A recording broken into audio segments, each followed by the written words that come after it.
morning all of you.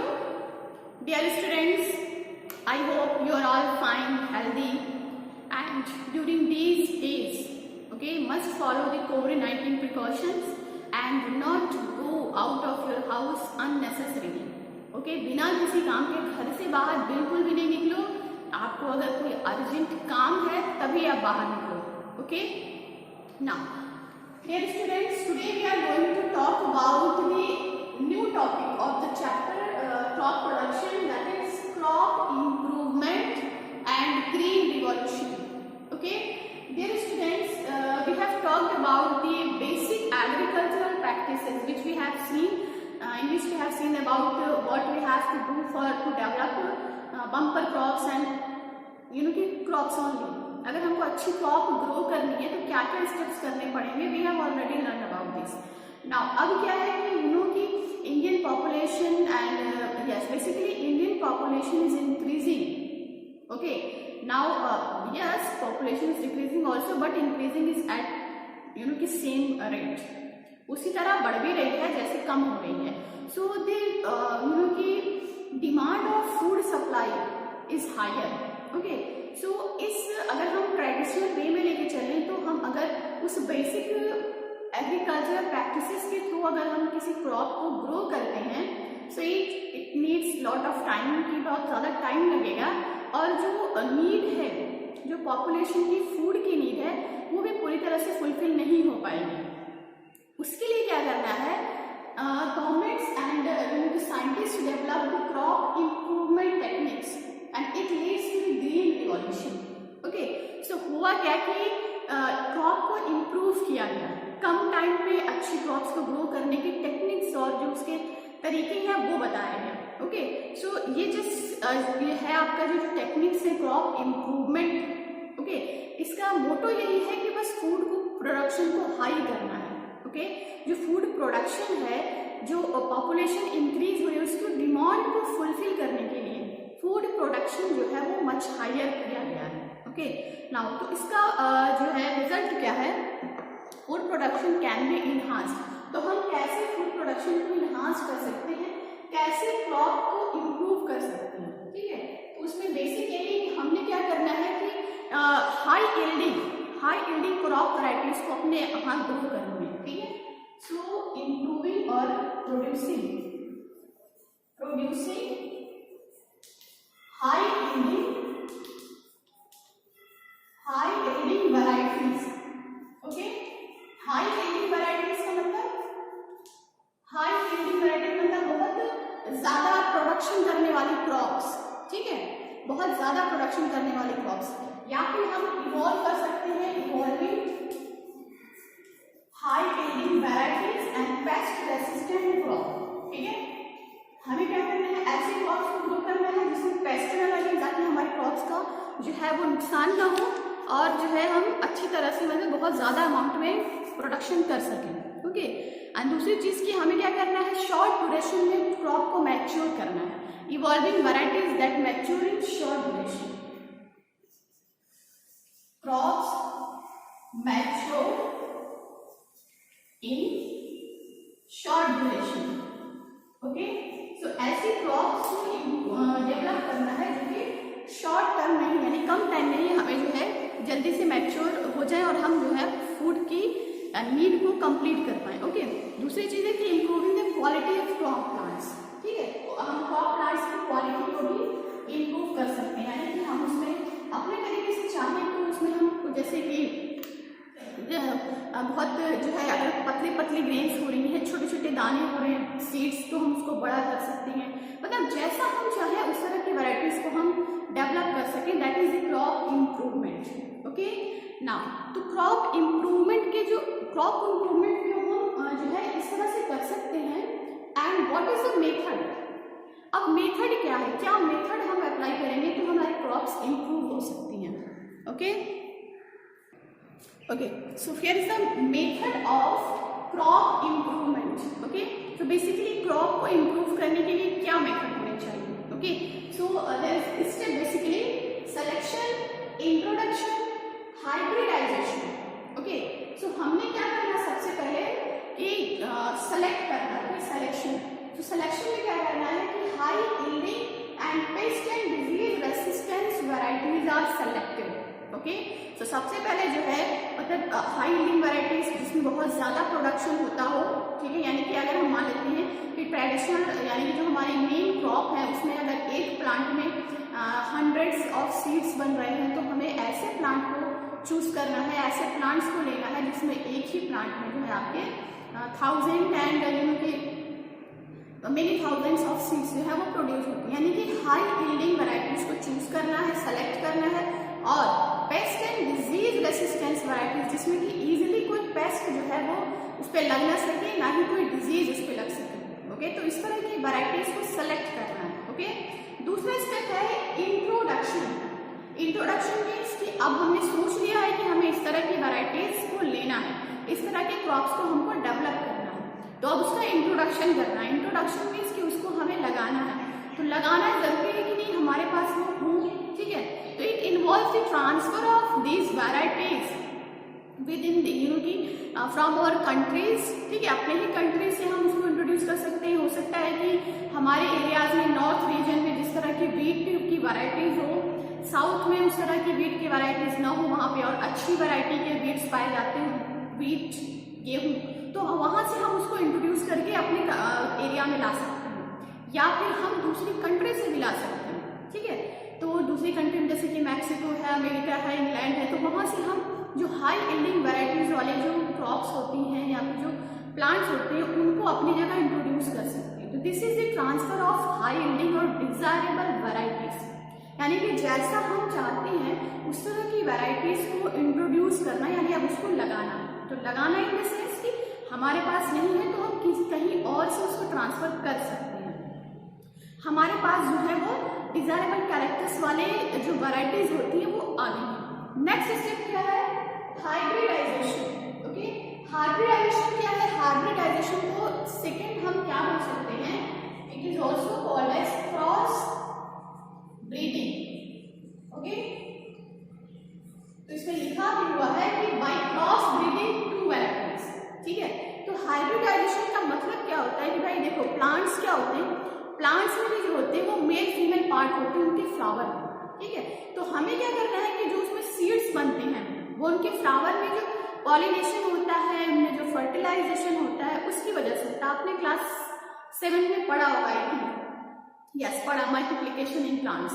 तो plants में जो सेक्सुअल रिप्रोडक्शन होता है it involves the you know की pollination and fertilization, after that seed is produced. Okay, so होता क्या है कि हमें अगर डिजायरेबल कैरेक्टरिस्टिक प्लांट्स और क्रॉप्स वैरायटीज को ग्रो करना है तो हमें क्या करना पड़ेगा? दो अलग अलग वैरायटी के प्लांट्स के बीच में उनको क्रॉस करवाना पड़ेगा। दैट मीन्स कि उनमें हमें पॉलिनेशन और फर्टिलाइजेशन करवाना पड़ेगा। वो नेचुरली नहीं होगा क्योंकि हमें अपने मतलब मनमुआफिक बोलते हैं कि अपने अनुसार, अपने विश के जैसा, अपने डिजायरेबल कैरेक्टर जैसा हम चाहते हैं उस तरह के प्लांट को हमें ग्रो करना है, तो हमें उन्हें क्रॉस करवाना पड़ेगा। और उनके क्रॉस करवाने पर जो सीड और जो प्लांट्स प्रोड्यूस होंगे that plants are called hybrid. उस प्लांट को और उस वैरायटीज को क्या बोलेंगे? हाइब्रिड, ठीक है। सो सपोज कि हमें क्या चाहिए कि हमें आपके टोमेटो, ठीक है, हमें ऐसा टोमेटो चाहिए जो बड़ा भी हो, ठीक है, यानी कि बहुत फ्लैशी हो, मतलब उसके अंदर ज़्यादा जो है उसका अमाउंट हो, प्लस उसमें सीड्स कम हो। अगर हम अपना जो देसी होता है जिसको बोलते हैं कि मेन आपको जो प्योर टोमेटो है वो छोटा होता है, उसमें सीड्स बहुत ज़्यादा होती हैं, तो हम चाहते हैं कि नहीं हमारे पास ऐसा टोमेटो हो जिसमें सीड्स कम हो और वो टोमेटो भी बड़ा हो। तो हमें क्या करना है कि ऐसे टोमेटो की वैरायटीज को लेना है जिसमें सीड्स कम होती है, एक वो वैरायटी ले लेते हैं, और दूसरी वैरायटी लेते हैं कि जिसका फ्लैश ज़्यादा होता है, ठीक है। तो हमने क्या करना है? दोनों के बीच में क्रॉस करवाना है, यानी कि अब दोनों में हमें हाइब्रिडाइजेशन करवाना है। तो hybridization is the process of cross between two different और between two varieties of different characters of plant to produce hybrid, ठीक है। तो दो डिफरेंट कैरेक्टर्स के प्लांट के बीच में क्रॉस करवाना, दैट मीन्स कि हमने पॉलिनेशन एंड हाइब्रिडाइजेशन करवाना, और उससे जो प्रोड्यूस होगा that is called as hybrid. अब उस हाइब्रिड को जो है वो हम कह सकते हैं this is the improved varieties. ठीक है, तो जैसा डिजायरेबल हम चाहते थे उस तरह की वैरायटीज डेवलप हो जाएंगी। Okay, clear. तो जो प्लांट क्रॉस ब्रीडिंग से प्रोड्यूस होता है और जो सीड्स प्रोड्यूस होती हैं उस सीड्स को क्या बोलते हैं, हाइब्रिड्स। Okay, clear. तो इसमें करना क्या होता है कि हाइब्रिडाइजेशन कैसे करवाते हैं, आर्टिफिशियल, क्योंकि आर्टिफिशियल ही करवाना है। जब डिजायरेबल कैरेक्टर्स वाले प्लांट्स को ग्रो करना है तो हमें आर्टिफिशियली ही करवाना पड़ेगा। ओके ना, तो करते क्या है कि हमें क्या करना है कि दो अलग अलग वैरायटीज के अगर प्लांट लिए हैं तो एक प्लांट के फ्लावर्स में से उसका एंकर निकाल देते हैं, ठीक है, और दूसरे फ्लावर्स में से उसका वो निकाल देते हैं, गाइनोशियम, उसका जो कार्पेल होता है वो रिमूव कर देते हैं। अब दूसरे वाले प्लांट जिसको कि हमने मेल सपोज किया है, जिसमें एंकर प्रेजेंट है, उसके पॉलन ग्रेन्स को हमें फीमेल फ्लावर के स्टिग्मा पे डस्ट करना है। ठीक है, तो डस्ट करने से क्या होगा, उसके अंदर पॉलन ग्रेन्स चली जाएगी, देन वहां पे पॉलिनेशन हो गया, उसके बाद आपका फर्टिलाइजेशन होगा, देन सीड बनेगी। ओके, तो ये बहुत ही केयरफुली करना पड़ता है। ओके, यानी यहाँ पे कोई अदर जो है पॉलन ग्रेन्स उस फ्लावर पे आके न गिरे, तो हमें फ्लावर को पहले से दोनों की बैग करना पड़ता है, इस वाले फ्लावर को भी बैग करना पड़ेगा, तो उसको बहुत देखभाल करनी पड़ती है। ओके, तो आफ्टर दैट जो है हमें अपने डिजायरेबल हाइब्रिड वैरायटीज डेवलप हो सकती हैं। Okay, clear. नाउ तो ये जो आपका क्रॉप इम्प्रूवमेंट का मेथड है, ठीक है, इसी की वजह से क्या हुआ, ग्रीन रिवॉल्यूशन।